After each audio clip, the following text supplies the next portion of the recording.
Hey guys, Boston Bruce here with a recap of Operation 20 Core, which results in an Allied victory.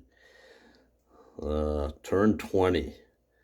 What the heck happened? Oh well. Thought we could hang on, but anyway, it was a great game. Congrats to my opponents. My board's already been torn down.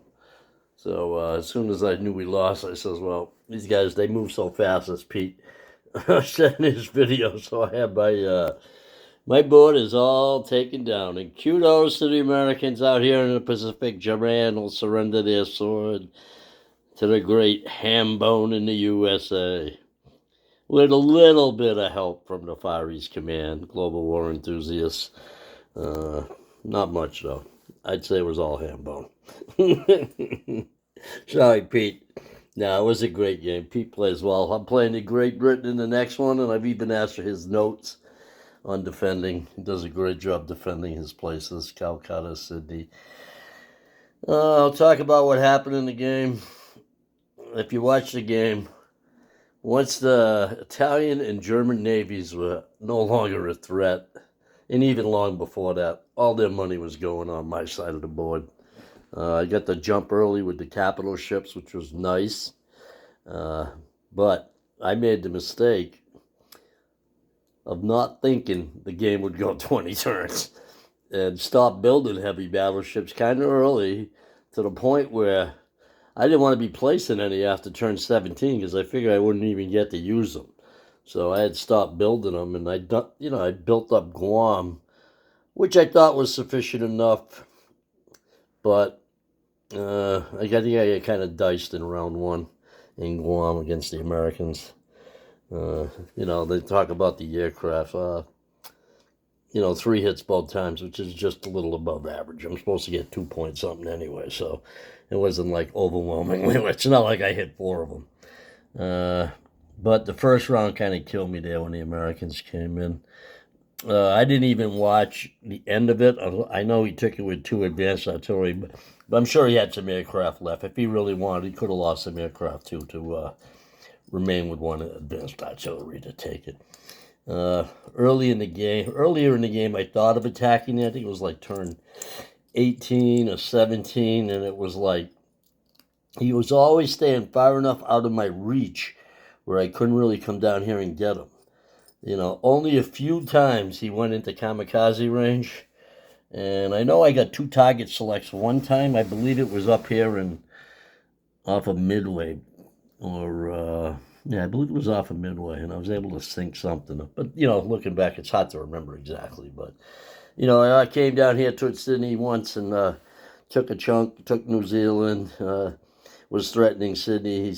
Made him. Well, actually, I didn't know if I was ever going to go in there, but it made him spend some money down there to put a fort that he never needed, and extra land units that really didn't contribute a lot. But a couple of them made it up this way, and they went down in the attack in Guam. Other than that, that was basic strategy there. I worked with the KMT, not the KMT, the CCP. We had a little agreement there. We worked. He didn't want to come on the coast. He was scared to come on the coast anyway. So, I let him have. I think he had Sui on there for a while. Like I said, it's hard to remember everything. And we worked together. He got kind of diced too down here going after the KMT. So when he finally was able to take him out, he didn't have a huge force, and he was in position here a little bit late there to possibly make a move, especially once he moved his Russians more towards Pamursky to hit more of Korea, Manchuria. That's when I decided, try to take a couple territories, and I took Tibet and Sinkiang, Sichuan. I took Suian, and that was basically the end of the threat of him coming in. I just didn't want to see a tank coming up here, coming from the Russians into Suian, him placing some more artillery there. So it was time to make a move and shut down the CCP's chances to evolve. I agreed to let him get that one. It kind of helped me because I hate playing Japan with a stack of 20 freaking KMT guys sitting in there. It's bad enough you got to try and come down here, protect all your islands, take Malaya. Malaya didn't work good at all. That was they never had enough really to take it. We kind of getting pressured from a lot.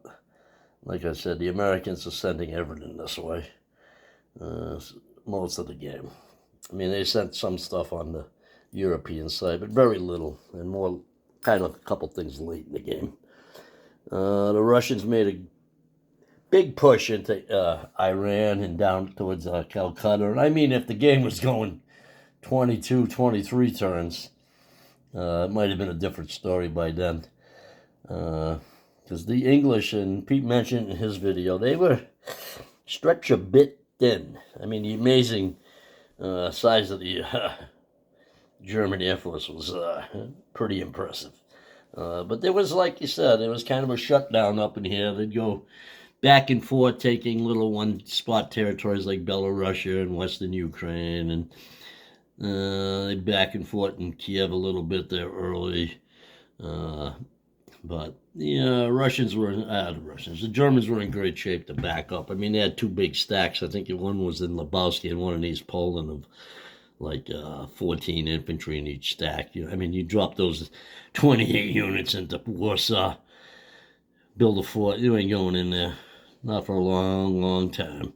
Or if you get them down here in Central Romania, you had a big mech stack coming down here. It's always these tricky little things here, like this mountain border right here. Panzer J thought he could come from Central Romania right down into Istanbul, but you got to stop in Bulgaria here because of the mountain. The Rondel's is actually the other side of the mountain range, which connects this way. So you go Rondel to Rondel, and it's a mountain border, and you can't blitz through there. So something to watch for. I think late game they were talking about coming into Madrid, possibly in also an Overlord. They might have been able to snatch it for one turn, but if they did, they wouldn't have nothing left after that. Panzer J would have took it back. He had plenty of forces, and that would have been, it would be a one-turn thing, and that would be it. And they'd be in some more trouble. Not sure. Oh, let's talk about, I don't have them out there, but the battleship and the carrier. Yeah, I'm not a big fan of the battleship either. I'm not a big fan of the carrier either. I'm a fan of maybe a light carrier, to prevent that airborne assault and stuff. And, that I really like. I like having a carrier there instead of having to have, the guy in Crimea doesn't perform that. If you get a escort carrier there, it's kind of nice. I mean, a fleet carrier. If you got the money, if it's going well, yeah. But, I mean, I look, there's a lot of cash there early in the game. Russia's still so hard to play. Soap did a great job. I mean, he started off hot as fire with the CCP, and that scared the shit out of me. So that, even when I put the board away, I mean, I had a lot of freaking units in China, a lot of units, and I mean, a lot of those units could have been ships, or maybe placed somewhere else. I was sacrificing too much transports coming in here into Guam. And $6 a turn, a couple turns. I think I lost 2 one time, and I had a battleship I brought down. Like I said, I really didn't play the long game. I thought for sure 17, 18, 19 was our window. And, actually on 19, I wasn't even sure if we'd have a chance, and we still did. And, it just didn't go our way. Really. I mean, what else? Let's see. Oh, the guys love this one. I mean, I only built this late game. It was a waste of money. Actually, the seaplane for the seaplane base there utilized it. I could go this way or that way. But in reality, the port was an idea I came up with earlier in the game, and I just forgot about it. And, because I wanted to be able to go in port with transports and the regular battleships. Those were the two key, because from there I can go to Midway, and I can also get to Malaya. Whereas if I'm in either sea zone, I can't hit both. So that's why I really like that idea, of the port in the seaplane base there. In the sub base, yeah, I guess if, I had the idea one turn I was going to also drop down 8 submarines when I was going to attack the turn before I was going to attack. That way I could use them the first round as fodder more than ticks. I knew I didn't want to take hits on my capital ships because I looked at this battle a few times between our two navies, and the problem wasn't winning. The problem was, and especially on turn 19, if I'd have went, I'd have given him 2 points right there. He wouldn't even have to take Guam. He'd have got Big Blue, and he also I would have lost Quito, so there was a 2-point swing, which was the main reason I didn't do it. But I think my big mistake was I didn't keep the battleship, the heavy battleship train going there. At least always one moving along, so maybe later in the game I might have had 16 instead of 11 or 15 or 14. I know they love my desperation kamikaze attack into, where the hell was that? Oh, I think they were down in the Caroline Islands in P-46, yeah. I mean, I had 2 kamikazes left. I wouldn't be using them on Hambone's turn because the odds are he isn't invading mainland China, and that's the only time I can use them on an amphib assault. I had the 2 tactical bombers, and it's like, if I can get lucky and, get, 2 or 3 target selects. I didn't watch, but I know he also had a carrier over here, which I was counting as coming into the Pacific, so I knew bad enough that he was dropping down 5 5 heavy capital ships for 10 points towards Quito, so I knew I was in trouble. And it was like, what the hell, might as well go now. So I took my shot. It didn't work out. Not a bad idea late game sometimes if you save up a couple of them and you have 4 or 5 tactical bombers. You could really surprise somebody. Pete will be playing Japan next game, again with Hambone, these guys, joined at the hip.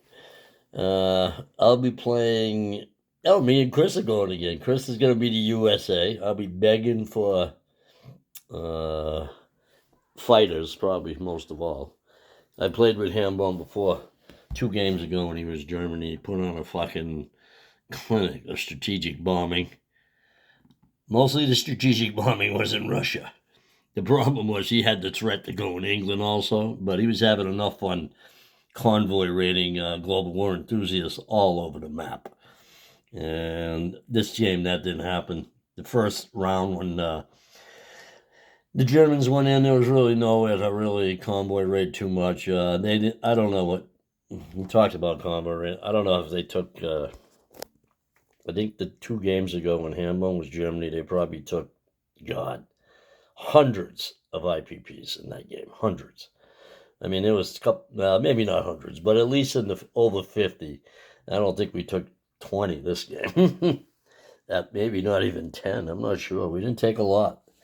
They had this frickin' place defended so well, which I'm going to go back and look at to make sure, I can basically get the ships in the same way, to protect the convoy lines and try and protect Calcutta, which is huge. They did a great job. A great job as always. The French had a pretty good-sized army at the end of the game. That was a real... we worked pretty good when we came up with this idea. I mean, I came up with Lend-Lease and the Strat bombers, and then Chris comes up with putting all the fighters there, and it was like, oh yeah, this is good. Then I got a little worried because the Americans only a couple spots here. I believe they had Antria, which was able to do a double railroad. They had Angola here also, which could have did a double railroad.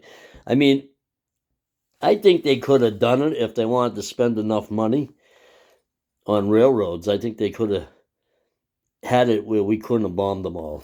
You know what I mean? Because if they had one here, and one here, and all those places connected, same thing. I think they may have been able to keep us from bombing them. But I mean, Germany could have kept sending one more bomber every time.